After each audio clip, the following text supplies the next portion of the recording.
দর্শক, অবশেষে Ballon d'Or চক্রান্তের ভোটিং সিস্টেমের কার পয়েন্ট কত এবং ভিনিসিয়াস জুনিয়র কত নাম্বারে পিছিয়ে ছিলেন রদ্রি থেকে, এই সকল তথ্য প্রকাশ করেছে এই মুহূর্তে এল ইকুইপ নামের বড় সংবাদ মাধ্যমটি। আজ থেকে কয়েকদিন আগেই ব্যালন ডিওর অনুষ্ঠানটি শেষ হয়েছে, যেখানে রদ্রির হাতে তুলে দেওয়া হয় Ballon d'Or. Vinicius junior Ballon d'Or না পাওয়া নিয়ে অনেক গুঞ্জন ছিল, তবে সেই মুহূর্তে এল ইকুইপ সঠিকভাবে কোনো তথ্য প্রকাশ না করলেও 8ই নভেম্বর শুক্রবার রাত 11টা বাজে অফিসিয়ালি ভোটিং লিস্টটা প্রকাশ করে এল ইকুইপ নামে বড় গণমাধ্যমটি, যেখানে দেখা যাচ্ছে 41 পয়েন্টের পিছিয়ে ছিল ভিনিসিয়াস জুনিয়র। অর্থাৎ ভিনিসিয়াস জুনিয়র ভোটিং এর মাধ্যমে পয়েন্ট পেয়েছে 1129 এবং রদ্রি পেয়েছে 1170 পয়েন্ট, যেখানে 41 পয়েন্ট পিছিয়ে আছে ভিনিসিয়াস জুনিয়র। এই পয়েন্টগুলো পাওয়ার নিয়ম হলো, একজন সাংবাদিক 10টি করে ভোট দিবে 10 জন খেলোয়াড়কে। একজন সাংবাদিক টপ 1-এ যাকে রাখবে ওই খেলোয়াড় ওই সাংবাদিক থেকে 15 পয়েন্ট পাবে। দ্বিতীয় স্থানে যাকে রাখবে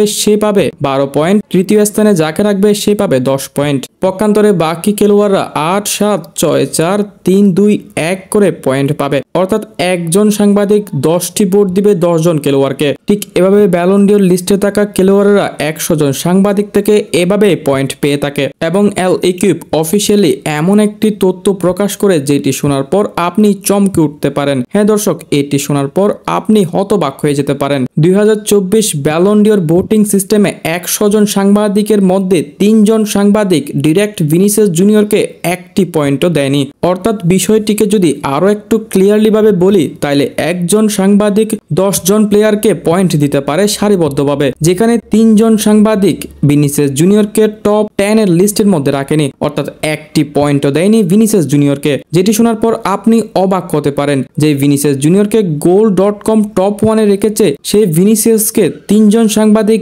ডিরেক্ট পয়েন্ট দেয়নি, ডিরেক্ট কোনো ভোট দেয়নি, টপ 10-এ রাখেনি। ভিনিকে 1, 2 কিংবা 3-এ না রাখলে অন্ততপক্ষে তারা 4, 5, 6, 7, 8, 9, 10ও রাখতে পারত, কিন্তু তারা এটাও করেনি। এল ইকুইপ গোপনীয়তা রক্ষা করার জন্য এই 3 জন সাংবাদিকের নাম সরাসরি প্রকাশ করেনি, শুধু একটি ইঙ্গিত দিয়েছে, যার কারণে ভোটিং সিস্টেমের পয়েন্ট টেবিলে ধাক্কা খেয়ে ফেলে ভিনিসিয়াস জুনিয়র। দর্শক, আশা করি এখন বুঝতে পেরেছেন ভিনিসিয়াস জুনিয়র কেন ব্যালন ডিওরটি জিততে পারেনি। আশা করি ব্যালন ডিওর নিয়ে আরো তথ্য সামনে বেরিয়ে আসবে একে একে। আপনারা সকল আপডেট পেতে আমাদের চ্যানেলটিকে সাবস্ক্রাইব করে রাখতে পারেন।